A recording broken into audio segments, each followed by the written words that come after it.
Channel of Vadodara.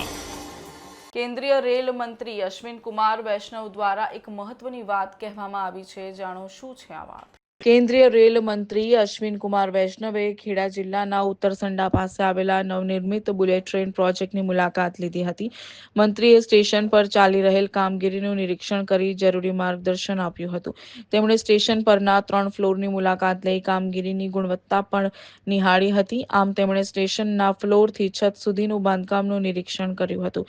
કેન્દ્રીય મંત્રીએ bullet train પ્રોજેક્ટની કામગીરીની પ્રશંસા કરતા જણાવ્યું હતું કે 360 કિલોમીટર જેટલી લાઇનનું કામ પૂર્ણતાના આરે આવ્યું છે। તેમણે જણાવ્યું કે બુલેટ ટ્રેનની સ્પીડને લીધે ઊભા થતા પ્રેશર ઝોનને ધ્યાનમાં લઈને ઉત્તરસંડા બુલેટ સ્ટેશન પર ગ્રાઉન્ડ લેવલ, કોન્ક્રોસ લેવલ અને પ્લેટફોર્મ લેવલ સુધી સુદૃઢ કામગીરી આપવામાં આવી છે।